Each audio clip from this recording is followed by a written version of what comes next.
Hello students, আমরা molecular orbital theory পড়ছিলাম। দুটো ভিডিও অলরেডি আমাদের আপলোড হয়ে গেছে। তো দুটো ভিডিওতে আমি ম্যাক্সিমাম পোর্শনটাই কভার করেছি, কিছু পোর্শন আজকে বাকি আছে। এবার আজকে শেষ হবে এবং সঙ্গে সঙ্গে আমাদের কেমিক্যাল বন্ডিং চ্যাপ্টারও শেষ হবে।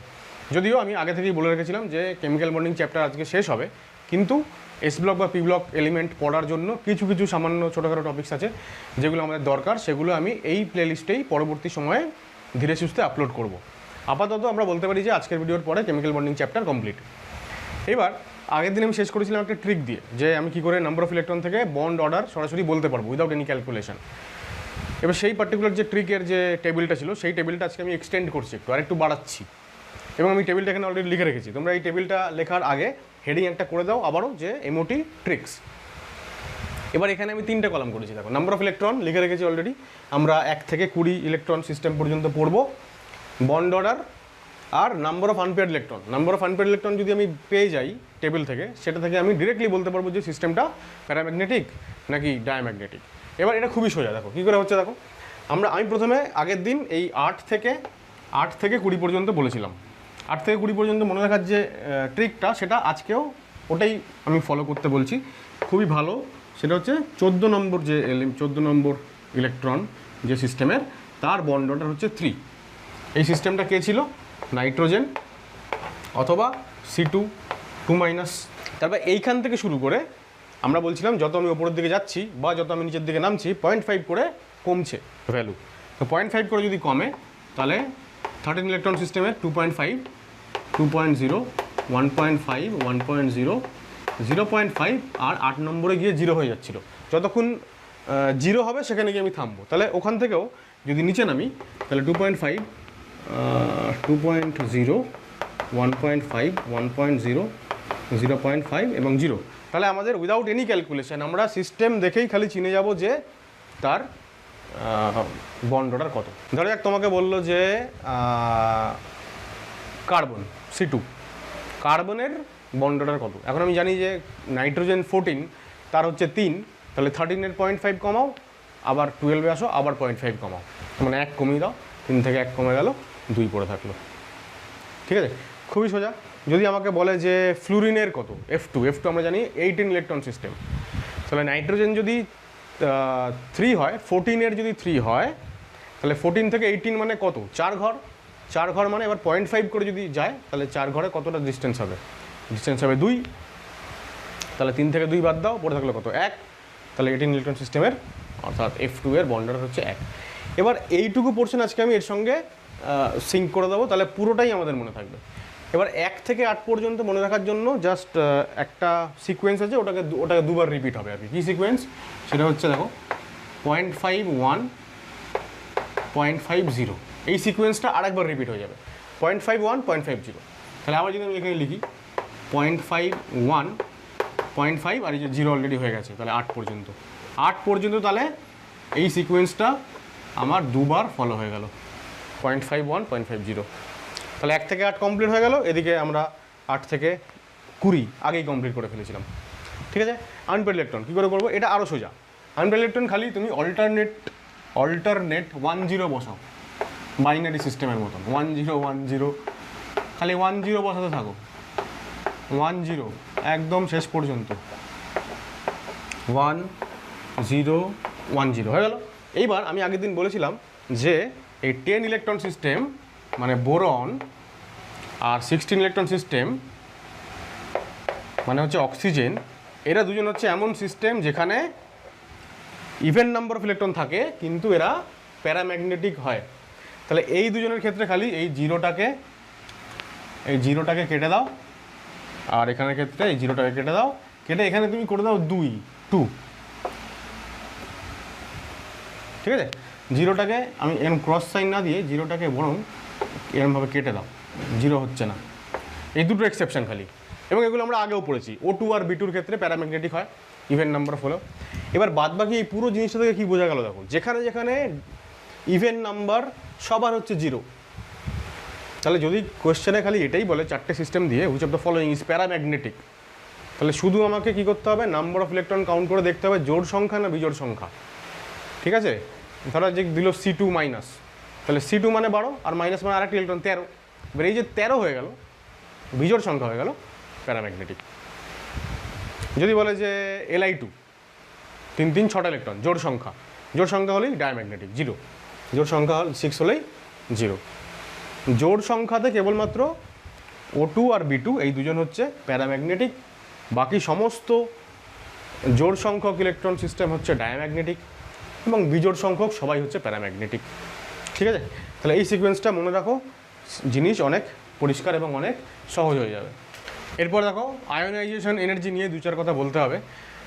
এমওটির একদম শুরুতে যখন আমরা ভ্যালেন্স বন্ড থিওরির লিমিটেশন বলছিলাম, তখন বলছিলাম যে N2 মানে নাইট্রোজেন মলিকিউল এবং নাইট্রোজেন অ্যাটম, আর ওদিকে অক্সিজেন মলিকিউল এবং অক্সিজেন অ্যাটম, এদের আয়োনাইজেশন এনার্জির যে কী বলবো অর্ডারটা সেটা উল্টো হয়। কেন হয় সেটা ভিভিটি এক্সপ্লেন করতে পারে না, এমওটি কিন্তু সেটা এক্সপ্লেন করতে পারে। তো আয়োনাইজেশন এনার্জি মানে আমরা কী জানি, ধরো একটা অ্যাটম আছে, গ্যাসিয়াস অ্যাটম, সেই গ্যাসিয়াস অ্যাটমে কিছু পরিমাণ এনার্জি দিতে হবে, যাকে আমরা বলি আইই, এন্ডোথার্মিক প্রসেস। দিলে পরে গ্যাসিয়াস আয়ন তৈরি হয়ে গেল আর ইলেকট্রন লস করলো। যতটুকু এনার্জি আমরা এখানে ইনপুট দিলাম সেটা হচ্ছে আইই।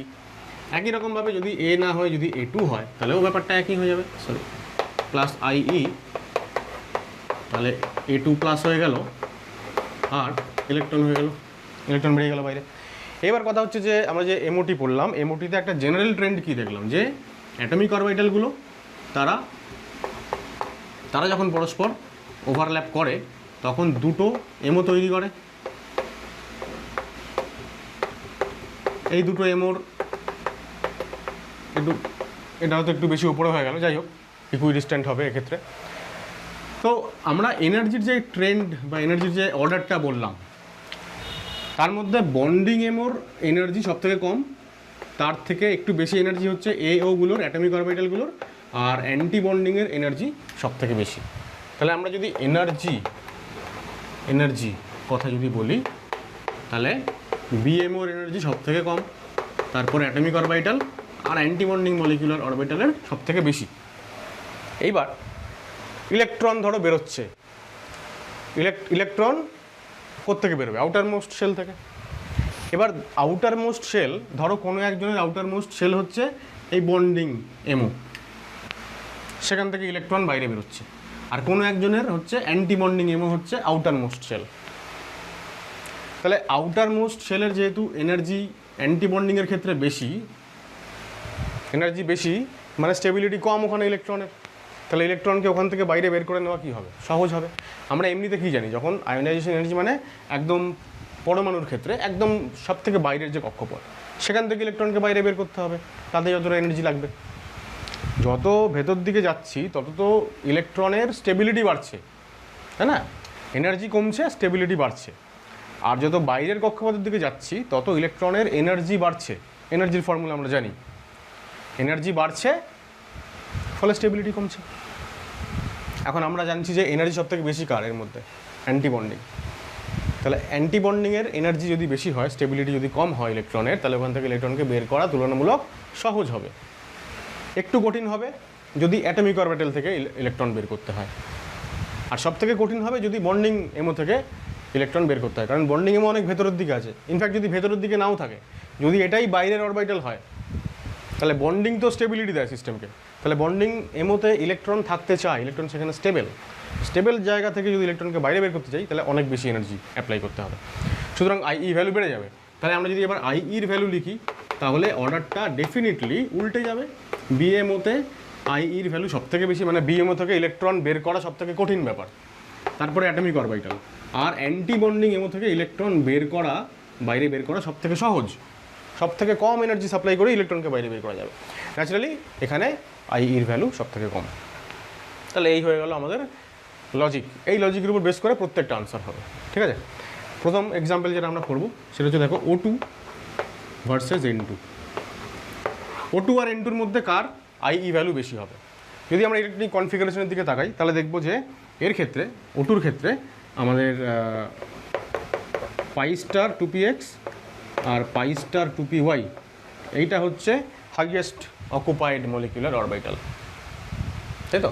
আর এর ক্ষেত্রে সিগমা 2pz হচ্ছে হাইয়েস্ট অকুপাইড মলিকুলার অরবিটাল, মানে সব থেকে মানে বেশি শক্তি সম্পন্ন যে এমোতে ইলেকট্রনটা রয়েছে সেটা হচ্ছে নাইট্রোজেনের ক্ষেত্রে সিগমা 2pz আর অক্সিজেনের ক্ষেত্রে এটা। তাহলে এটা অ্যান্টি বন্ডিং, মানে বন্ডিং। অ্যান্টি বন্ডিং থেকে ইলেকট্রন বের করা সহজ, তাহলে আইই ভ্যালু কম কম। তাহলে আমরা বলবো যে আইই N2 is greater than O2। ঠিক আছে, একটু কপি করো, আরও কিছু এক্সাম্পল বলছি। আচ্ছা, সেকেন্ড এক্সাম্পল বলার আগে মনে হলো যে 2 লাইন লিখিয়ে নেওয়া দরকার রিজনটা। দেখো, removal of electron from anti bonding Emo gives stability to the system. যদি অ্যান্টি বন্ডিং এমো থেকে ইলেকট্রন বের করে নেওয়া হয় তাহলে সিস্টেমের স্টেবিলিটি বেড়ে যায়।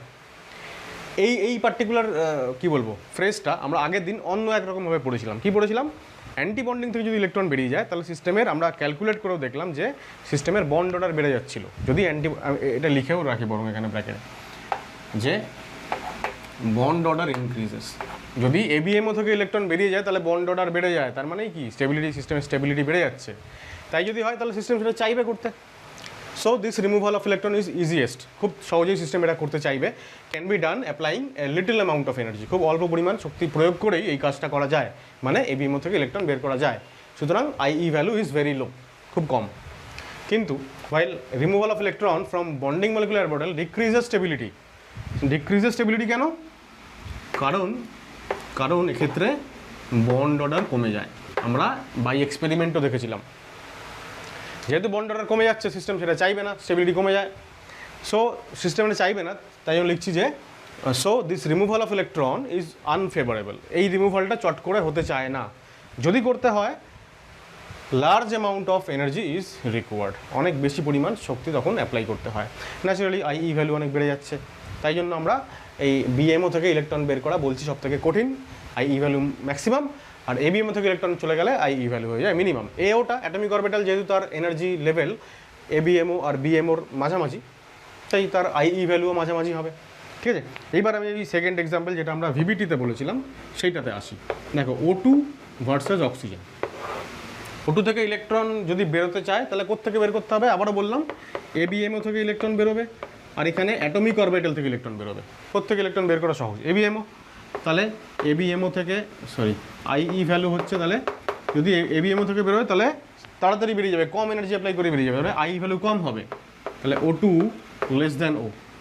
কিন্তু আমরা যদি N2-র সঙ্গে N কম্পেয়ার করি, N2 ভার্সেস N, তাহলে এখানে ইলেকট্রন বেরোচ্ছে বন্ডিং মলিকুলার অরবিটাল থেকে, আর এখানে অ্যাটমিক অরবিটাল থেকে। অ্যাটমিক অরবিটাল কেন? এটা তো অ্যাটম, তো তাহলে অ্যাটমের ক্ষেত্রে তো অ্যাটমিক অরবিটাল থেকেই ইলেকট্রনটা বের করতে হবে, লাস্ট ইলেকট্রনটা। তাহলে বিএমও থেকে ইলেকট্রন বের করা কঠিন, সুতরাং ভ্যালু বেশি, আই ভ্যালু বেশি। তাহলে আমরা বলবো যে আইই N2 is greater than N। এবার এই অর্ডারগুলো ভিবিটি এক্সপ্লেন করতে পারেন। 4 নম্বর এক্সাম্পলে দেখো, O2-তে বেরোবে কোত্থেকে? অ্যান্টি বন্ডিং থেকে, আর এখানে অ্যাটমিক অরবিটাল থেকে। তাহলে আইই ভ্যালু নাইট্রোজেনের বেশি দেন O2। এও থেকে ইলেকট্রন বের করা তুলনামূলক কঠিন হবে। আবার এখানে দেখো বন্ডিং, আর এখানে অ্যান্টি বন্ডিং, এখানে অ্যাটমিক অরবিটাল। তাহলে আমরা বলবো যে বন্ডিং থেকে বের করা কঠিন, তাই উল্টো করে দিলাম, বন্ডিং থেকে বের করা কঠিন, তাই বন্ডিংয়ে ভ্যালু বেশি হবে, অ্যাটমিক অরবিটালে ভ্যালু কম হবে। আগেটা ঠিক করলাম, এখানে কম হবে, হ্যাঁ ঠিক করেছি। H2+, H2+, ইলেকট্রন কটা? এখানে একটা ইলেকট্রন থাকে। কোথায় থাকে? বন্ডিংয়ে, সিগমা 1s-এ। তাহলে বন্ডিং থেকে ইলেকট্রন বের করতে হবে, আর এখানে হিলিয়াম 2 মানে 4টে, হিলিয়াম 2+ মানে 3টে ইলেকট্রন, তাহলে sigma 1s2, sigma star 1s1, তার মানে অ্যান্টি বন্ডিং থেকে ইলেকট্রন বের করতে হবে, হুইচ ইজ ইজিয়ার। তাহলে আমরা বলবো যে আইই হচ্ছে H2+-এর বেশি আর হিলিয়ামের কম, তাড়াতাড়ি বের করা যাবে ইলেকট্রন। এই দুটো হচ্ছে একটু অন্যরকম মানে এখানে আমাদের অ্যান্টি বন্ডিং এইসব দেখতে হবে না। কেন দেখতে হবে না? কারণ একই প্যারেন্ট সিস্টেম থেকে তৈরি হওয়া আয়ন, খুব ভালো করে লক্ষ্য করো একটা জিনিস, বা মনে করার চেষ্টা করো। ধরা যাক আমি যদি বলি যে অক্সিজেন প্লাস বা নাইট্রোজেন প্লাস, এদের যদি আমি কম্পেয়ার করি, একই সিস্টেম থেকে তৈরি হওয়া N+ বা N2+, যদি এটা সম্ভব হয় তাহলে আমরা এদেরকে কি করে কম্পেয়ার করেছিলাম? অ্যাটম থেকে একটা ইলেকট্রন বেরিয়ে চলে যাওয়া মানে হচ্ছে সেটা ফার্স্ট আয়োনাইজেশন এনার্জি, তারপরে এটা তৈরি হলো, সেখান থেকে আরেকটা ইলেকট্রন বেরিয়ে চলে যাওয়া মানে সেকেন্ড আইই, তারপর তৈরি হলো এটা, এখান থেকে আরেকটা ইলেকট্রন বেরিয়ে চলে যাওয়া মানে থার্ড আইই। আমরা জানি যে সাকসেসিভ আয়োনাইজেশন এনার্জির ভ্যালু ক্রমশ বাড়তে থাকে। কেন? কারণ একটা একটা করে যদি ইলেকট্রন বেরিয়ে চলে যায় তাহলে সিস্টেমে ইলেকট্রনের তুলনায় প্রোটনের সংখ্যা বেড়ে গেল, effective nuclear charge Z effective বেড়ে যায়। ঠিক আছে, সুতরাং আইই ভ্যালু অনেক বেড়ে যাবে, এটাই স্বাভাবিক। ইলেকট্রন বের করা ক্রমশ টাফ হয়ে পড়বে। তাহলে একই এলিমেন্ট থেকে মানে একই সিস্টেম থেকে প্যারেন্ট মলিকিউল, এখানে প্যারেন্ট অ্যাটম না, সেখান থেকে যদি ইলেকট্রন একটা একটা করে বেরিয়ে চলে যায়, ইলেকট্রন বেরিয়ে চলে যাওয়া মানে পজিটিভ অক্সিডেশন স্টেট বাড়ছে। তো যত পজিটিভ অক্সিডেশন স্টেট বাড়ছে N2 থেকে N2 প্লাস, N2 প্লাস থেকে N2 প্লাস, তত আমরা বলবো এফেক্টিভ নিউক্লিয়ার চার্জ বাড়ছে, ন্যাচারালি আইই ভ্যালু বেড়ে যাবে। তাহলে আমি ডিরেক্টলি এখানে আনসারটা লিখে দিচ্ছি যে আইই ভ্যালু সব থেকে বেশি হবে এর, তারপরে এর, মানে কারণটা হচ্ছে যে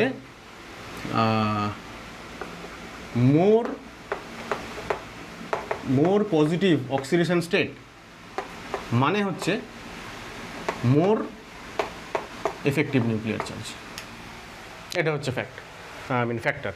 আর এখানে কি হচ্ছে, তাহলে সব থেকে বেশি যার পজিটিভ অক্সিডেশন স্টেট তার ইফেক্টিভ নিউক্লিয়ার চার্জ সব থেকে বেশি, ন্যাচারালি আইই ভ্যালু সব থেকে বেশি, তাহলে অর্ডারে সাজানোই আছে। ঠিক আছে, কপি করো। নেক্সট দেখো heading structure of diatomic species according to MOT. আগের দিন যেটা বলছিলাম আমি, যে আমি সবগুলো আগে এক্সাম্পল করিয়ে নিই, তারপরে আমি তাদের ডিটেল স্ট্রাকচারে যাব, যে কোথায় সিগমা বন্ড তৈরি হওয়ার আগেই পাই বন্ড তৈরি হচ্ছে, কোথায় সিগমা বন্ড বা পাই বন্ডের নেচারটা নর্মাল নেচারের মতন নয়, ইত্যাদি কনসেপচুয়াল আলোচনা এইবার আমি তোমাদেরকে বোঝাচ্ছি। খুব ইম্পর্টেন্ট, কনসেপ্ট ক্লিয়ার করার জন্য খুব ইম্পর্টেন্ট। হয়তো এইটুকু যদি তুমি না জানো তাহলে পরীক্ষা খুব বেশি অসুবিধা হবে না। কার্বনের দুটোই পাই বন্ড, একটাও সিগমা বন্ড নেই, এইটুকু মনে রাখলেই কাজ চলে যাবে। কিন্তু যদি তোমার কনসেপ্টটা বুঝতে তুমি যদি পারো, তাহলে বিষয়টা তোমার আরও বেশি ভালো লাগবে। আমি আশা করছি যে আমি তোমাদেরকে বোঝাতে পারবো। এবার কি হচ্ছে দেখো, আমি জাস্ট 3-4টে এক্সাম্পল দেবো আর কি। আমি এখন নাইট্রোজেন আর অক্সিজেনের ইলেকট্রনিক কনফিগারেশনটা লিখে রেখেছি। এবার দেখো নাইট্রোজেনের ক্ষেত্রে এই সিগমা 2pz গিয়ে শেষ হয়ে যাচ্ছে। এইবার 2 নম্বর যে অরবিটাল বা সেকেন্ড যে অরবিট 2s এবং 2p, 2s 2p, একটা নাইট্রোজেনের 2s 2p আর একটা নাইট্রোজেনের 2s 2p, এদের কম্বিনেশনে মোট যতগুলো এমও তৈরি হলো সবগুলো যদি আমি এখানে লিখতে চাই কনফিগারেশনে, তাহলে আমাকে এরকম লিখতে হবে পাশে, অন্য কালি দিয়ে লিখছি আমি, যে ধরো সিগমা 2pz এর পরে পাই স্টার 2px, পাই স্টার 2py আর সিগমা স্টার 2pz, এই সবগুলোতেই হচ্ছে ইলেকট্রন নেই, জিরো, কিন্তু এই অরবিটালগুলো আছে, ইলেকট্রন নেই। এবার প্রথম কথা হচ্ছে এই যে সিগমা 1s আর সিগমা স্টার 1s এই পর্যন্ত কোনো আলোচনার মধ্যেই আসবে না, এটা ইনার শেল। বন্ডিংয়ে পার্টিসিপেট করে কারা? আউটার শেলের ইলেকট্রনগুলো। এবার আউটার শেলের মধ্যে আমরা যখন দেখছি যে কোনো একটা পার্টিকুলার বন্ডিং অরবিটালে দুটো ইলেকট্রন আছে, অ্যান্টি বন্ডিংও দুটো ইলেকট্রন আছে। এবার আমি যদি একটা বন্ডিং অরবিটাল এবং তার করেসপন্ডিং অ্যান্টি বন্ডিং অরবিটাল, এই একটা পেয়ার অফ অরবিটালস নিয়ে যদি আমি আলোচনা করি, যেমন আমি যদি যখন সিগমা 2px-কে নিয়ে পাই 2px-কে নিয়ে আলোচনা করব, তখন আমি তার সঙ্গে পাই স্টার 2px-কে নিয়ে আলোচনা করব। এই দুটো হচ্ছে একটা পেয়ার। এবার আমরা বন্ড অর্ডারের ফর্মুলা কী জানি? Bonding electron minus anti bonding by 2। তাহলে এই পেয়ারটার জন্য, এই পার্টিকুলার পেয়ারটার জন্য বন্ডিং মাইনাস অ্যান্টি বন্ডিং মানে 2 - 2 বাই 2 মানে 0 হয়ে যাচ্ছে। এই জিরোর সিগনিফিকেন্স হচ্ছে এটাই যে এরা কোনো বন্ড তৈরি করে না, রাইট? তাহলে এবার দেখো নাইট্রোজেন আর নাইট্রোজেন দুটো অ্যাটম, এদের মধ্যে বন্ড তৈরি হয়েছে। এবার স্ট্রাকচার মানে অ্যাকচুয়ালি কী, এখানে বন্ড কটা থাকবে, কী থাকবে সেটা। তাহলে সিগমা 2s এবং সিগমা 2s স্টার এই যে পেয়ার, এদের বন্ড অর্ডার 0 হয়ে গেল, তাই এরা কোনো বন্ড তৈরি করে না। এবার আউটার মোস্ট শেলের ইলেকট্রন পেয়ার যারা বন্ড তৈরি করে না, তারা নন বন্ডিং, মানে তারা লোন পেয়ার অফ ইলেকট্রনস। সুতরাং এই একটা ইলেকট্রন এর কাছে থাকবে লোন পেয়ার হিসাবে, আর একটা ইলেকট্রন মানে আরেকটা পেয়ার অফ ইলেকট্রন এর কাছে থাকবে লোন পেয়ার হিসাবে। ঠিক আছে, এটা যদি সিগমা 2s হয় তাহলে আরেকজনের কাছে সিগমা স্টার 2s রইল। এবার এটার সঙ্গে এ হচ্ছে পেয়ার। এই পেয়ারের যদি আমি পেয়ারটা যদি আমি কি বলবো, মানে বন্ড অর্ডার বের করতে চাই, তাহলে 2 - 0 বাই 2 মানে কত? 1, মানে একটা বন্ড হচ্ছে। এবার এই যে একটা বন্ড আমি এখানে লিখলাম, এই একটা বন্ডে কটা ইলেকট্রন? টোটাল দুটো ইলেকট্রন। এখানে তো ইলেকট্রন নেই, তো দুটো ইলেকট্রন আমি এখানে লিখছি, এই একটা এই দুটো দেখালাম। এটা কী বন্ড তৈরি হলো? পাই বন্ড তৈরি হলো। এবার শুরুতেই পাই বন্ড তৈরি হয়ে গেল বিষয়টা তা নয়, সিগমা বন্ডও তো এখানে তৈরি হচ্ছে। এবার সিগমা বন্ডই আগে তৈরি হয়, তারপর পাই বন্ড তৈরি হয়, আমি লিখলাম আগে তাই। তাহলে একই রকমভাবে এইটা এবং এইটা এরা মিলিয়েও 2-0/2 মানে একটা বন্ডের 1, তার মানে আরেকটা বন্ড তৈরি হবে। তো সেকেন্ড আরেকটা পাই বন্ড তৈরি হলো, যে বন্ডেও দুটো ইলেকট্রন আছে। আমরা জানি একটা বন্ড করতে দুটো ইলেকট্রন লাগে, সুতরাং এটাই হচ্ছে নর্মাল, এটাই বাস্তব। বা বাস্তব না, অ্যাকচুয়ালি এটা নর্মাল, বাস্তব তো আর অনেক কিছু আছে। আর এই যে সিগমা 2pz এখানে দুটো ইলেকট্রন, আর এর যে করসপন্ডিং অ্যান্টি বন্ডিং সেখানে কোনো ইলেকট্রন নেই, তাহলে এই দুজনের মিলিত বন্ড পেয়ার বন্ড অর্ডার কত হবে? 2-0/2 মানে 1। যেহেতু এটা সিগমা এমও, তাই এখান থেকে সিগমা বন্ড তৈরি হবে। এই যে বন্ড অর্ডার 1 বেরোলো, অর্থাৎ একটা বন্ড তৈরি হবে, এই একটা বন্ড হচ্ছে সিগমা বন্ড, ঠিক আছে? এবং সেখানেও দুটো ইলেকট্রন। তাহলে আমরা টোটাল কী পেলাম? একটা সিগমা বন্ড আর দুটো পাই বন্ড, যেটা আমরা এমনিতেও জানি যে এটাই হয় নাইট্রোজেনে। এবার এই সবকটা বন্ডের নেচার কি আমরা বলবো? 2C2E 2C2E bond. 2C2E মানে কি? 2C ফর সেন্টার অ্যাটম, দুটো অ্যাটম, তাদের মধ্যে যে বন্ডটা তৈরি হয়েছে সেই বন্ডে দুটো ইলেকট্রন আছে, যেটা স্বাভাবিক। তো এই ধরনের বন্ডকে আমরা বলি 2C2E বন্ড। তো যে তিনটে বন্ড তৈরি হয়েছে, একটা সিগমা দুটো পাই, সবাই হচ্ছে 2C2E এই নেচার, ঠিক আছে? তাহলে এই হয়ে গেল আমাদের নাইট্রোজেনের টোটাল স্ট্রাকচার। আমরা যেটা অলরেডি আগে থেকেও জানতাম ভিভিটিতেও, যে প্রত্যেকটা নাইট্রোজেনের একটা করে লোন পেয়ার থাকে এবং এরকম একটা সিগমা দুটো পাই বন্ড তৈরি হয়। তো সেটা এখানে এমওটিতেও এই একই প্রমাণ হচ্ছে, অর্থাৎ নাইট্রোজেনের স্ট্রাকচার ভিভিটি এবং এমওটি একই সঙ্গে ঠিকঠাক এস্টাবলিশ করতে পারে। এবার সমস্যা হচ্ছে আমাদের অক্সিজেনের ক্ষেত্রে। অক্সিজেনটা দেখো ভালো করে। আবারও এই দুটো হচ্ছে ইনার সেল, তো ইনার সেল বন্ডিংয়ে অংশ নেয় না। আউটার সেলের মধ্যে আবার আমরা দেখছি সিগমা 2s এবং তার যে করসপন্ডিং অ্যান্টি বন্ডিং, এখানে দুটো। এবার এই দুটোকে আমরা অ্যাকচুয়ালি যে হিসাবটা করছি না, 2-2/2 মানে 0 হয়ে যাচ্ছে। মানেটা কি? 0 হয়ে যাচ্ছে মানে থিওরিটিক্যাল মানে হচ্ছে এটাই যে বন্ডিংয়ে যদি ইলেকট্রন যায়, তাহলে ইলেকট্রন কী হয়? সিস্টেমের স্টেবিলিটি বাড়িয়ে দেয়। আর অ্যান্টি বন্ডিংয়ে ইলেকট্রন গেলে সিস্টেমের স্টেবিলিটি কমিয়ে দেয়। তাহলে সিস্টেমের স্টেবিলিটি যতটা বাড়ছে ততটাই কমে যাচ্ছে, মানে সিস্টেমের কিছু এফেক্ট আসছে না, মানে বন্ড তৈরি হচ্ছে না আর কি, বন্ডিং এফেক্ট কিছু নেই। তাহলে অক্সিজেন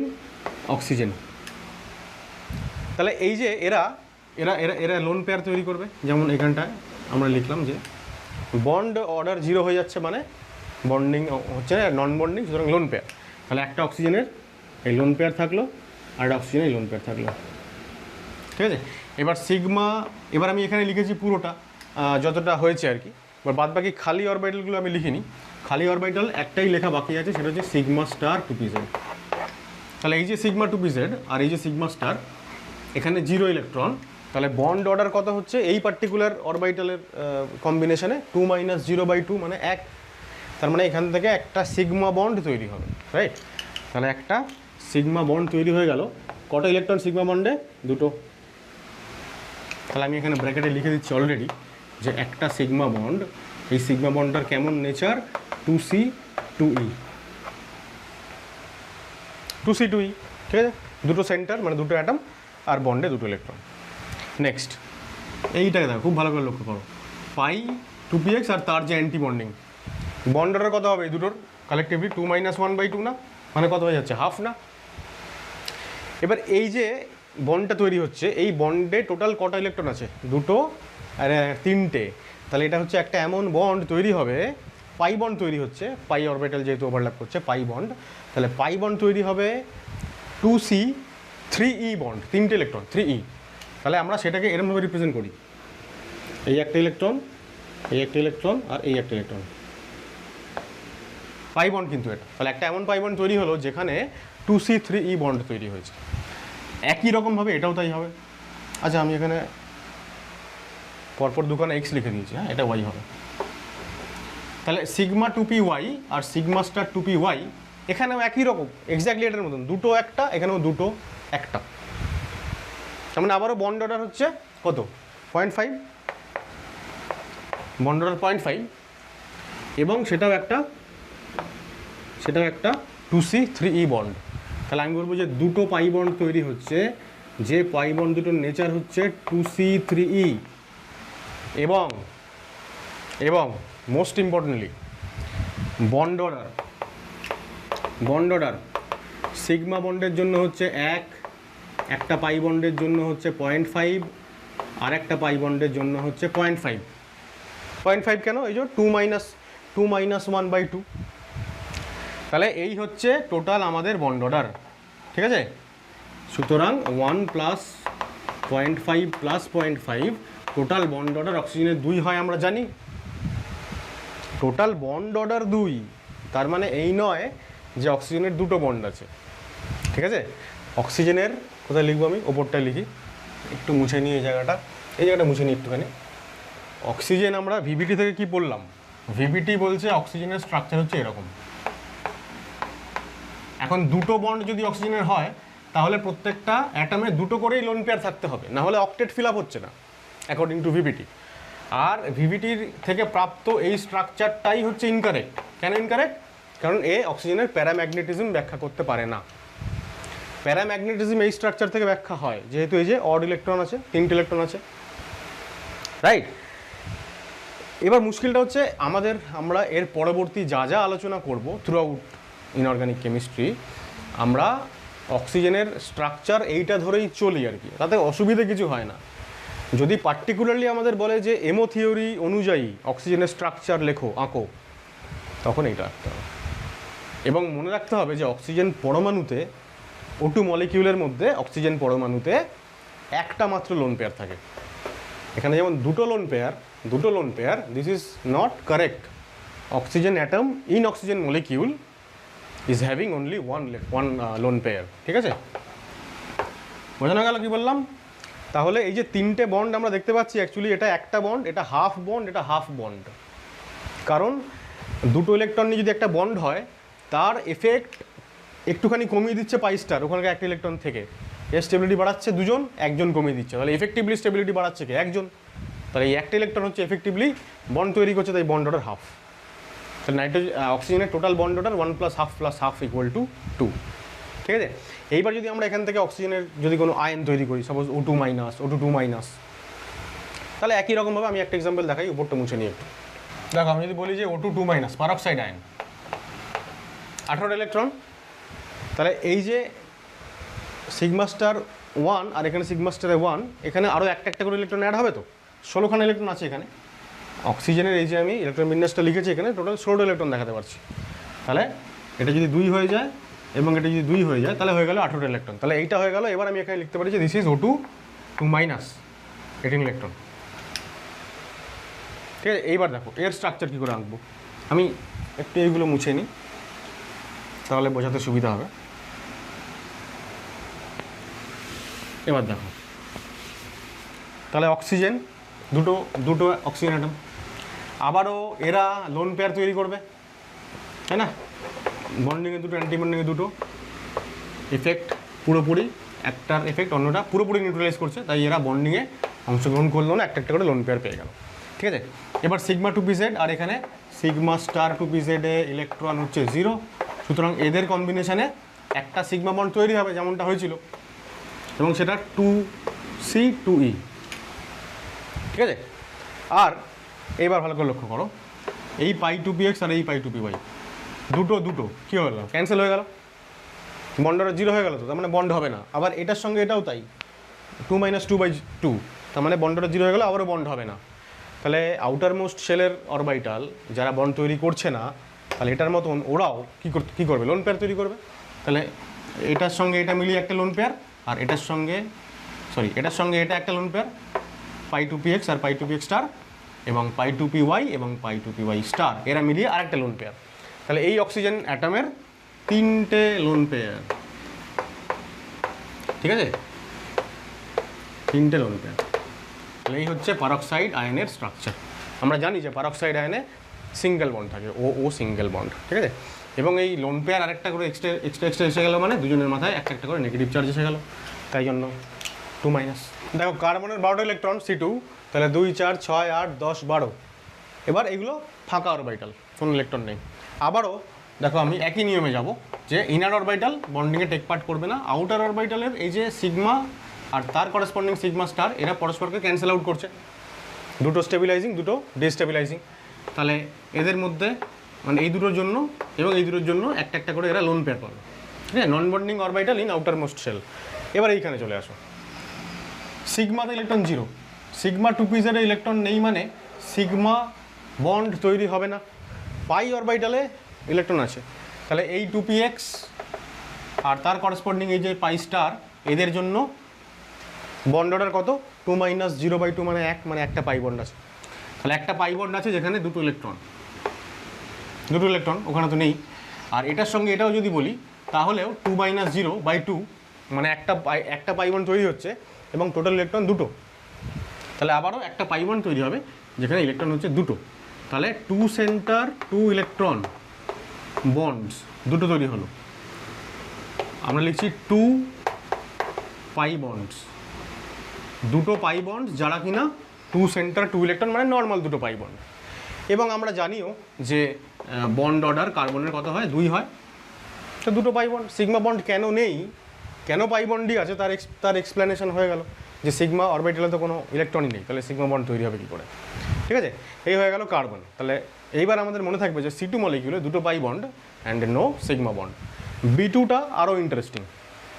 দেখো আবারও এই যে ইনার শেল এ বন্ডিংয়ে টেক পার্ট করবে না, আউটার শেলের এরা আবারও এই দুজনকে ক্যান্সেল আউট করবে, তার ফলে দুটো বোরন অ্যাটমের মধ্যে দুটো বোরন অ্যাটম একটা করে লোন পেয়ার পেয়ে গেল। ঠিক আছে, লোন পেয়ার হয়ে গেল। এবার এখানে চলে আসো, পাই 2px এর সঙ্গে পাই 2px এর যে স্টার, বন্ড অর্ডার 1 - 0/2 মানে হাফ বন্ড তৈরি হচ্ছে। মানে একটা পাই বন্ড তৈরি হচ্ছে যেটার বন্ড অর্ডার হচ্ছে 0.5, অর্থাৎ টোটাল ইলেকট্রন কটা, একটা নর্মাল বন্ড তৈরি করতে কটা ইলেকট্রন লাগে, দুটো। নর্মাল না এটা তাহলে, যেমন অক্সিজেনেও অ্যাবনর্মাল বন্ড ছিল 3 ইলেকট্রন বন্ড 2C3E, এখানে 2C এবং 1E বন্ড, মানে এমন একটা বন্ড তৈরি হয়েছে যে বন্ডে একটা ইলেকট্রন, আর একটাও এখান থেকে তাই তৈরি হবে, এটার সঙ্গে এটা কম্বিনেশন একটা এমন বন্ড তৈরি হবে আরও যেখানে একটাই ইলেকট্রন। তা আমরা বলবো যে এগুলো হচ্ছে 2C1E বন্ড, 2C1E বন্ডস তৈরি হয়ে গেল। কটা তৈরি হয়ে গেল, দুটো তৈরি হয়ে গেল।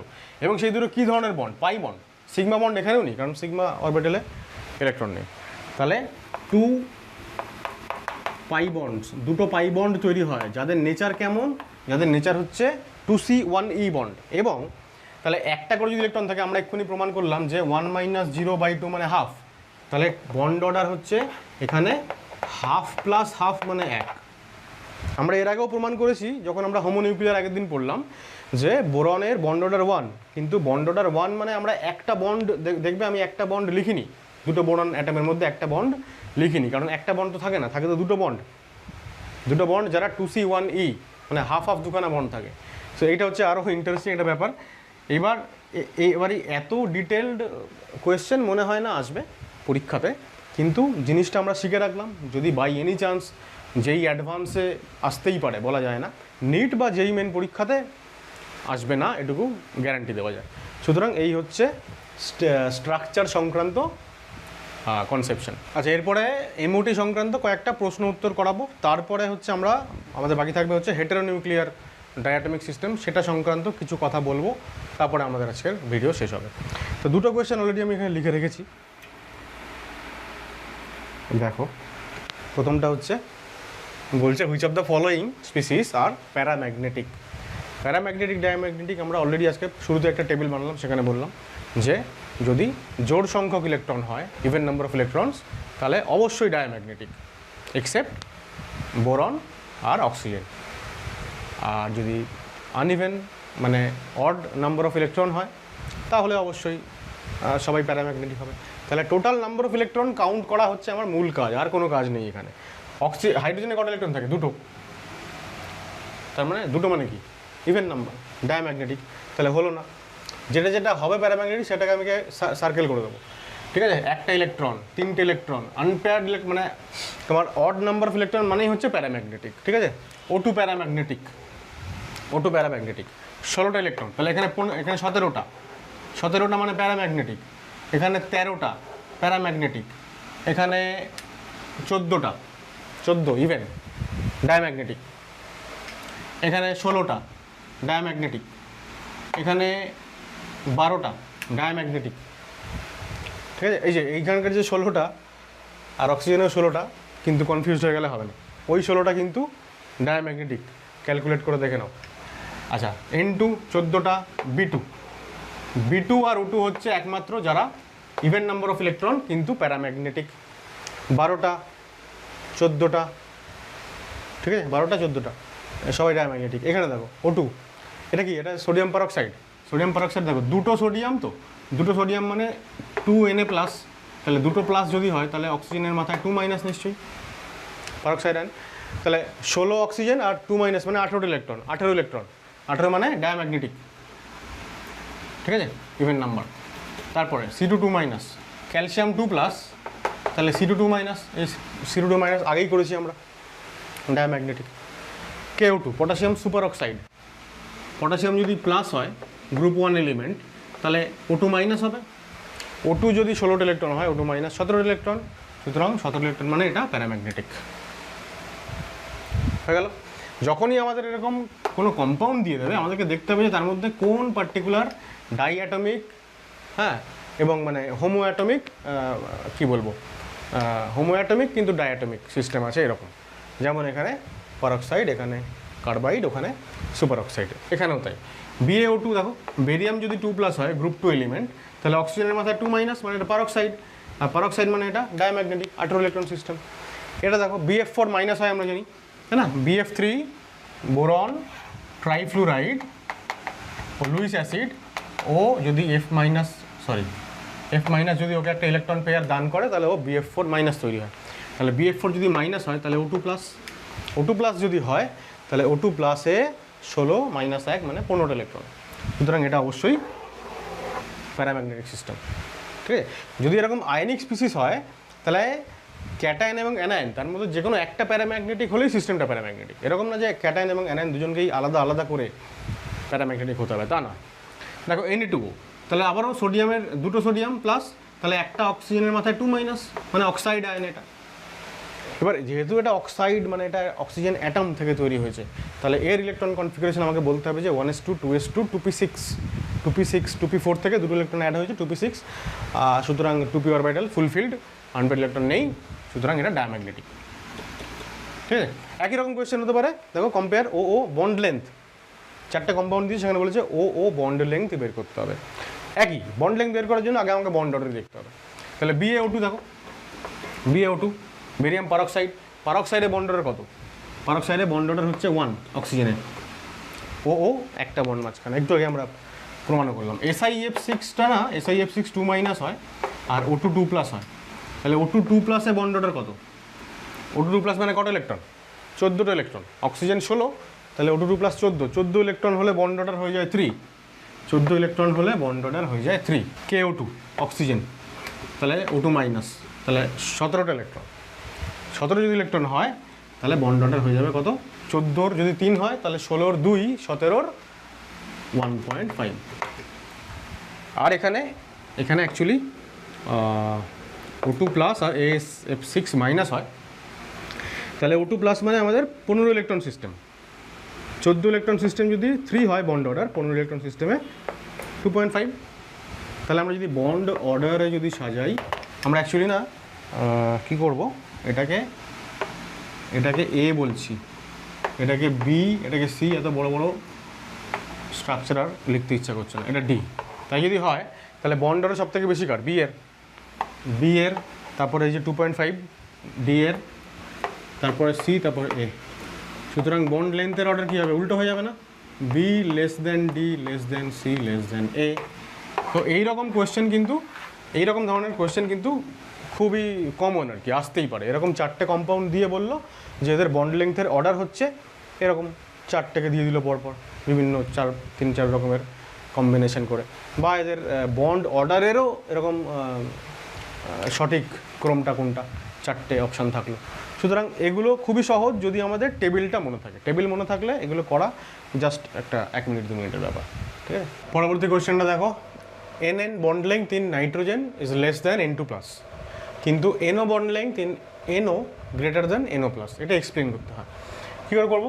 দেখো N2, আমরা জানি যে N2 হচ্ছে 14 ইলেকট্রন সিস্টেম, এবং ওখান থেকে আমি একটা ইলেকট্রন বের করি, মানে আমি এখানে লিখছি যে রিমুভাল অফ ইলেকট্রন এটা কোত্থেকে হয়, বিএমও থেকে, তাই তো, সিগমা 2p z অরবিটাল থেকে ইলেকট্রন যায়, দিলে তৈরি হলো N2 প্লাস। এটা হচ্ছে একটা 13 ইলেকট্রন সিস্টেম। বিএমও থেকে যদি ইলেকট্রন যায় তাহলে বিএমও থেকে ইলেকট্রন যাওয়াটা সিস্টেমের বন্ড অর্ডার কমিয়ে দেয়। তাহলে এর ফলে কি হচ্ছে, বন্ড অর্ডার সিস্টেমের কমে যাচ্ছে, তার ফলে বন্ড লেন্থ বেড়ে যাচ্ছে আফটার রিমুভাল অফ ইলেকট্রন। এবার আফটার রিমুভাল তৈরি হচ্ছে কি, N2 প্লাস, তাহলে তার বন্ড লেন্থ বেশি। সুতরাং আমরা বলতে পারবো যে বন্ড লেন্থ হচ্ছে N2 প্লাসের বেশি। কেন বেশি, কারণ বন্ড অর্ডার কমে গেল তাই। NO প্লাসে, NOতে উল্টোটা হয়, NO নাইট্রোজেনের কটা ইলেকট্রন, 7টা, অক্সিজেনের 8টা, 8টার সাথে 15টা ইলেকট্রন, তাহলে 15 ইলেকট্রন সিস্টেম। এখান থেকে যদি রিমুভাল হয়, রিমুভাল অফ ইলেকট্রন, তাহলে সেটা অ্যান্টিবন্ডিংয়ের মতো হবে, সিগমা 2p z এর পরে সিগমা স্টার, সরি, পাই স্টার 2px এ একটা ইলেকট্রন যায়, তো এখানে যে 15th যে ইলেকট্রনটা সেটা আলটিমেটলি থাকে কোথায়, পাই স্টার 2px বা পাই স্টার 2py তে। এবার সেই অ্যান্টিবন্ডিংয়ের মতো যদি ইলেকট্রন চলে যায় এবং তার ফলে যদি NO প্লাস তৈরি হয়, which is of 14 electron system, তাহলে আমরা বলবো যে অ্যান্টিবন্ডিং ইলেকট্রন অরবিটাল থেকে যেহেতু ইলেকট্রন চলে যাচ্ছে তাই সিস্টেমের বন্ড অর্ডার বেড়ে যাচ্ছে। তাই যদি হয় তাহলে বন্ড লেংথ কমে যাচ্ছে। এবার বন্ড লেংথ যদি কমে যায় তাহলে আমরা বলবো যে দেয়ারফর বন্ড লেংথ হচ্ছে NO তার বেশি ছিল আর NO প্লাসের কী হয়ে গেল, কম হয়ে গেল। ঠিক আছে, প্রুফ হয়ে গেল। এইবার এখান থেকে আরেকটা অ্যাডিশনাল ইনফরমেশন, এটা হচ্ছে যে দেখো বন্ড অর্ডার, এই যে বন্ড লেংথ, আমি এটাও লিখে দিই অ্যাকচুয়ালি, বন্ড অর্ডার NOর থেকে NO প্লাসের কী বললাম একটু আগে, বেড়ে গেল। কেন বেড়ে গেল, কারণ রিমুভাল অফ ইলেকট্রন হয়েছে অ্যান্টিবন্ডিংয়ের থেকে। এবার এই যে পার্টিকুলার লাস্ট যে ইনফরমেশনটা, যেটা কিনা কোয়েশ্চেনে দেওয়া নেই, এইটা আমরা এক জায়গায় অ্যাপ্লাই করি। কোথায় অ্যাপ্লাই করি, নাইট্রেট আয়নের যখন কী বলবো, ইনঅর্গানিক কেমিস্ট্রিতে যখন নাইট্রেট আয়নের শনাক্তকরণ পরীক্ষা হয়, আমরা রিং টেস্ট বলি, বলয় পরীক্ষা, সেই পরীক্ষাতে মানে সেই রিয়াকশানটাতে কী হয়, ফেরাস সালফেটের সঙ্গে রিয়াকশান করানো হয় NO গ্যাসের। এবার NOর থেকে যেহেতু NO প্লাসের বন্ড অর্ডার বেশি, তাই NO প্লাসের স্টেবিলিটি বেশি, তো NO সবসময় চাইবে NO প্লাসে কনভার্ট হয়ে যেতে। আর NO থেকে যখনই NO প্লাস তৈরি হবে তখনই কী হবে, একটা ইলেকট্রন ছেড়ে দেবে, এই NO একটা ইলেকট্রন ছেড়ে দিয়ে NO প্লাসে পরিণত হবে। এদের মধ্যে যখন রিয়াকশান হয় তখন NO ওই ইলেকট্রনটা লস করে, ইলেকট্রনটা গ্রহণ করে কে, আয়রন। FeSO4 আয়রনটা আমরা জানি যে +2 স্টেটে থাকে। এবার যখন রিয়াকশান হয়ে গেল, এখানে অবশ্যই জলও থাকে রিয়াকশান মিডিয়ামে, তৈরি হয় Fe(H2O5) এবং NO, আর বাইরে SO4, একটা কমপ্লেক্স তৈরি হয়। এই কমপ্লেক্সে যে NOটা হচ্ছে +1 স্টেটে থাকে। NO সবসময় চাইবে একটা ইলেকট্রন লস করে হায়ার বন্ড অর্ডার অর্থাৎ হায়ার স্টেবিলিটিতে যেতে, সেইটা করতে গিয়ে ও +1 স্টেটে চলে যায়, একটা ইলেকট্রন গ্রহণ করে আয়রন +2 থেকে নেমে আসে +1 স্টেটে। এইটা একটা আয়রনের খুব একটা রেয়ার এক্সাম্পল যেখানে আয়রন +1 স্টেটে থাকে। নর্মালি কী হয় আমরা জানি আয়রনের দুটোই মানে ভেরিয়েবল ভ্যালেন্সি, তো দুটোই অক্সিডেশন স্টেটেও থাকে, +2 মানে ফেরাস, +3 ফেরিক, +1 এরকম একটা রেয়ার এক্সেপশনাল এক্সাম্পল। এবার আমরা এসে গেলাম এমওটির লাস্ট সেগমেন্টে, যেটা হচ্ছে হেটেরোনিউক্লিয়ার ডাইঅ্যাটমিক মলিকিউল বা আয়ন। এবার হেটেরোনিউক্লিয়ারদের ক্ষেত্রে দুটো কথা বলবো। প্রথম কথা যেটা, সেটা হচ্ছে যে পরীক্ষার জন্য যেটুকু আমাদের ইম্পর্টেন্ট সেটা আগে বলে নিই। সেটা হচ্ছে দেখো কার্বন মনোক্সাইড, আমি এখানে একটা টেবিল বানিয়ে রেখেছি যে কোন কোন স্পিসিস নিয়ে আমরা আলোচনা করবো। কার্বন মনোক্সাইড, তারপর ধরো NO, তারপর ধরো NO+, তারপর ধরো CN-, BN, এইরকম কয়েকটা। ঠিক আছে, নাম্বার অফ ইলেকট্রন দেখি, number of electron, bond order আর ম্যাগনেটিক প্রপার্টি। এবার নাম্বার অফ ইলেকট্রন দেখো 6টা + 8টা 14, এখানেও 7টা + 8টা 15, NO প্লাসে 7 + 8 প্লাস চার্জের জন্য একটা বিয়োগ হয়ে গেল ইলেকট্রন, তাহলে 14টা, এখানে 6 + 7 + 1 মাইনাস চার্জের জন্য একটা, 14টা, আর এখানে বোরনের 5টা আর 7টা মানে 12টা। এবার আজকে শুরুতেই যে টেবিলটা পড়লাম আমরা, শর্টকাট থিওরি, আমাদের মানে কি বলবো, এটা আমরা খুব ফরচুনেট যে সেই যে টেবিলটা সেইটার সঙ্গে এদের এই যে এটা আমরা যে টেবিলটা ফিল আপ করবো সেইটা ওই শর্টকাটের সঙ্গে পুরোপুরি মিলে যাচ্ছে। ফলে আমাদের পরীক্ষার রেসপেক্টে আমাদের কাজটা অনেক সোজা হয়ে গেল। আমরা একটু আগেই শিখেছিলাম যে 14টা ইলেকট্রন থাকলে বন্ড অর্ডার হয় 3, তাহলে 15টা হলে 2.5 কমে গেল, 14টা হলে 3, তাহলে 12টা হলে 0.5 মানে 1 কমে গেল, তাহলে 2 হয়ে গেল বন্ড অর্ডার। আর ম্যাগনেটিক প্রপার্টি আমরা কি দেখলাম, ম্যাগনেটিক প্রপার্টি ডিপেন্ড করবে কিছুর উপরে, আনপেয়ার্ড ইলেকট্রনের উপরে।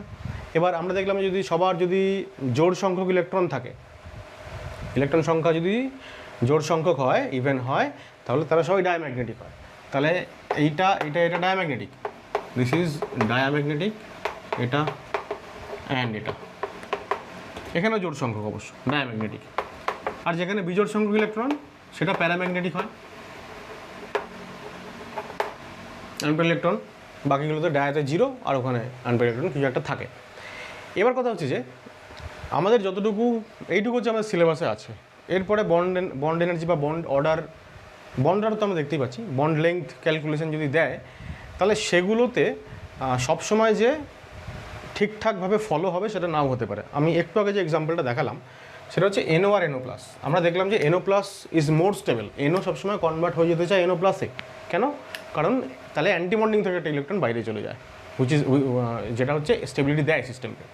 তো আমরা সেটা এখানে দেখতে পাচ্ছি রিফ্লেকশন, যে NO+ এর বন্ড অর্ডার 3 আর NO হচ্ছে 2.5, সুতরাং NO+ অবভিয়াসলি বেশি স্টেবল, বন্ড অর্ডার বেশি বলে। তাহলে বন্ড অর্ডার যদি বেশি হয় সেখান থেকে আমরা প্রমাণ করেছিলাম যে বন্ড লেংথ তাহলে কম হবে, অর্থাৎ NO greater than NO+ হবে। এবার এই যে NO greater than NO+, এইটা কিন্তু অ্যাকচুয়ালি একটা এক্সপেরিমেন্টাল ফ্যাক্ট। এক্সপেরিমেন্টের সঙ্গে আমাদের এই যে টেবিল এটা মিলে যাচ্ছে, এই টেবিলটা কিন্তু এক্সপেরিমেন্টাল কোনো ফ্যাক্ট না। আবারও বলছি, এই টেবিলটায় যা যা আমরা এখানে ডেটা ইনপুট করেছি সেটা হচ্ছে আমরা হোমোনিউক্লিয়ারদের যে টেবিলটা বানিয়েছিলাম আজকে শুরুতে, সেই টেবিলটা আমরা জাস্ট এখানে রাখলাম, দেখলাম যে সব কিছু ম্যাচ করে গেছে। এখন ম্যাচ করে গেছে মানে এগুলো সঠিক, কিন্তু দিজ আর নট এক্সপেরিমেন্টাল। আমরা ওই ম্যাচ করালাম খালি। এক্সপেরিমেন্ট অন্য কথা বলে, এক্সপেরিমেন্ট বলছে যে bond length NO greater than NO+, যেটা আমাদের ডেটার সঙ্গে ম্যাচ করেছে। কিন্তু ভাবো আমি যদি এখানে CO+ বানাতাম তাহলে CO+ ইলেকট্রন সংখ্যা কত হতো? 13। 14 যদি 3 হয় বন্ড অর্ডার, তাহলে 13 কত হবে? 2.5, এবং এটা প্যারাম্যাগনেটিক হবে। তাহলে বন্ড অর্ডার যদি কম হয় CO+, তাহলে CO+ এর বন্ড লেংথ বেশি হওয়ার কথা। কিন্তু আমরা দেখি যে বন্ড লেংথ CO+ এর কম হয়, COর বেশি হয়। আবার বলছি, টেবিল বলছে যে CO+ এর, এই জন্য আমি এটা আলাদা কালি দিয়ে লিখলাম, টেবিল বলছে CO+ এর ইলেকট্রন সংখ্যা যদি একটা কম, সুতরাং বন্ড অর্ডার কম। যেহেতু বন্ড অর্ডার কমে গেল তাই বন্ড লেংথ বেশি হয়ে যাওয়ার কথা, কিন্তু বাস্তবে বন্ড লেংথ বেশি হয় না, উল্টে বন্ড লেংথটা কম হয় CO+-এর। এবার এই জিনিসটাকে আমরা আর এখন এই টেবিল দিয়ে আর ব্যাখ্যা করতে পারছি না। ইনফ্যাক্ট বাস্তবে আমরা এটা দেখি যে বন্ড অর্ডার ওর কম হয় না, ইনফ্যাক্ট বন্ড অর্ডার বেশি হয়। তাহলে বন্ড অর্ডার যে বেশি হয় সেটা তো এখানে বলছে না, এখানে বলছে 2.5। অ্যাকচুয়ালি এই জিনিসটাকেই আমরা এখান থেকে করতে পারবো না, বের করতে পারবো না, তাই আমি এটাকে প্রথমে ইনক্লুড করিনি, এবং এটা ইনক্লুড করা যাবেও না এখানে। মধ্যে ব্যাপারটা যেটা দাঁড়ালো এবার সেটা বলি, সেটা হচ্ছে যে কটা আমি শুরুতে লিখেছিলাম 1, 2, 3, 4, 5টা, এই 5টা এখানে থাকবে, CO+টা এখানে থাকবে না, ঠিক আছে? এই টেবিলে CO+-এর জায়গা নেই। এর কারণ হচ্ছে, আচ্ছা এতটুকু হচ্ছে আমাদের পরীক্ষা পারপাসে দরকার, এটা ক্লিয়ার। এবার যে অ্যাডিশনাল যে ইনফরমেশনটা আমি দিতে চাইছি সেটা হচ্ছে যে দেখো, হেটেরোনিউক্লিয়ার সিস্টেমে কেন এরকম হচ্ছে, বাকিদের ক্ষেত্রে কেন হলো না? যতক্ষণ হলো না ততক্ষণ তো ঠিক আছে, আমাদের কাজ হচ্ছে সঠিক উত্তর পরীক্ষায় লেখা।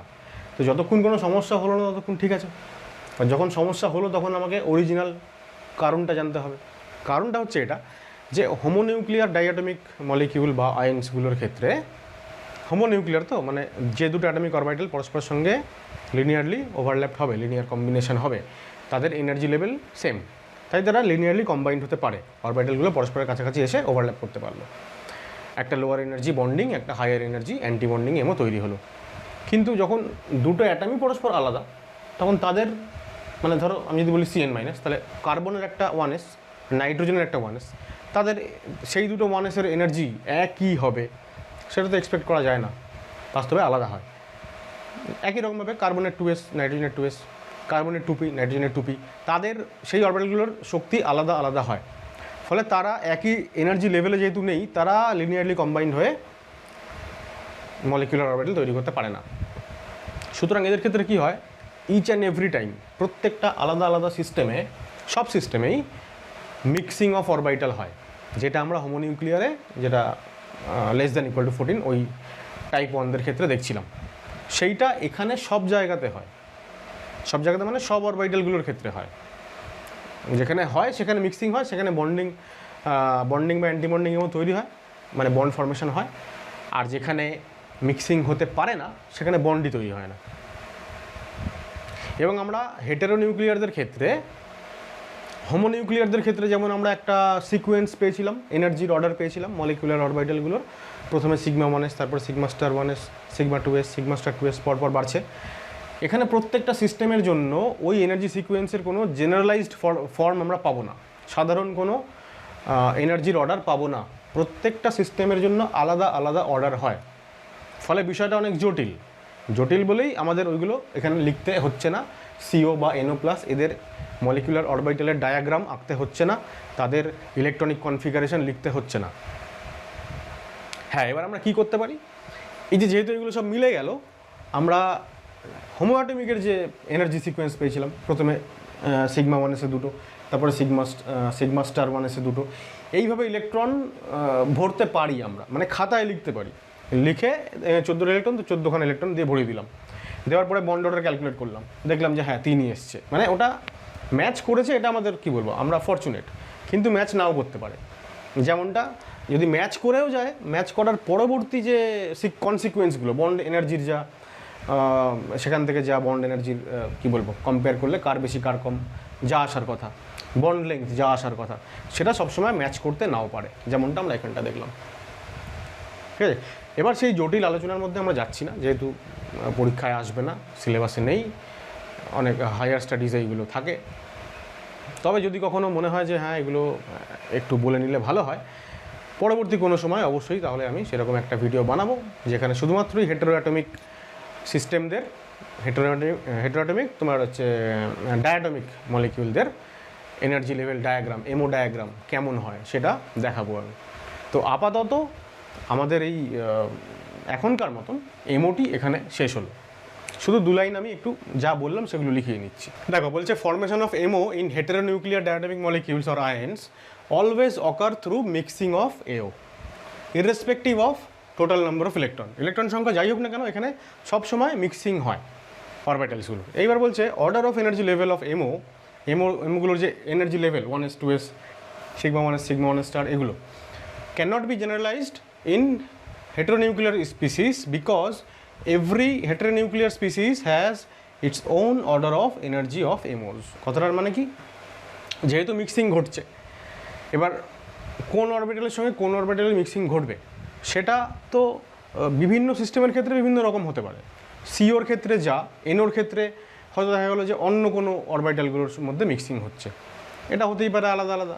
ন্যাচারালি যদি আলাদা আলাদা হয়, তাহলে মিক্সিং হওয়ার পরে যে অরবিটাল তৈরি হলো, তাদের কম্বিনেশনে যে এমও তৈরি হলো, তাদের এনার্জির লেভেলের যে অর্ডারটা পরপর কার পরে কে থাকবে সেটা পাল্টে যেতেই পারে।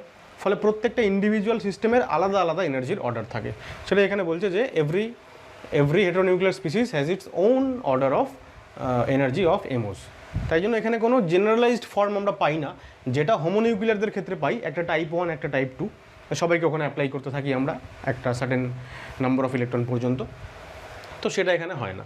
তারপর বলছে ইন সিম্পল ওয়ে, মানে খুব সরলীকরণ করে আমরা যেটা করি, যেটা আমি একটু আগেই বলছিলাম, যে properties like bond energy, bond length, bond order, magnetic behaviour etcetera can be explained assuming same energy sequence of MO as in case of homonuclear diatomic system. মানে হোমোনিউক্লিয়ারদের ক্ষেত্রে যেরকম আমরা এনার্জি সিকোয়েন্সটা জেনারেল যে ফর্মটা ছিল সেইটা আমরা এখানে অ্যাপ্লাই করি হেটেরোনিউক্লিয়ারের ক্ষেত্রে। কেন করি?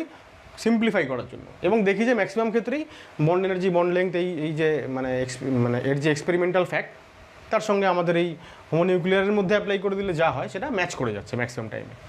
তো অনেক সময় করে না, যেটা আমি CO আর CO প্লাসের ক্ষেত্রে দেখালাম। তো সেটাই বলছে এখানে যে but if any of the properties can not be explained, যদি কোনো প্রপার্টি এক্সপ্লেন করা না যায়, then we have to follow real energy level diagram of that heteronuclear molecule.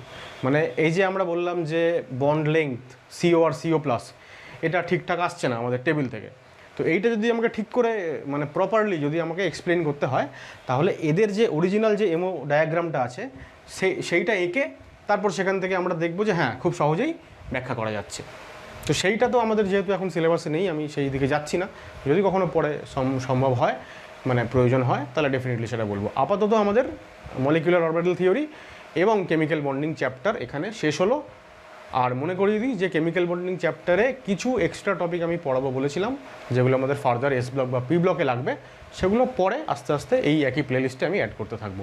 আপাতত আমরা বলতে পারি যে chemical bonding chapter is complete. আমি আশা করছি আজকের ভিডিওতে তোমাদের আমি সব কিছুই বোঝাতে পেরেছি। যদি ভালো লাগে অবশ্যই লাইক করো, শেয়ার করো বন্ধুদের সাথে।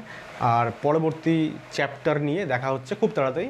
ততক্ষণ সবাই ভালো থেকো, টাটা।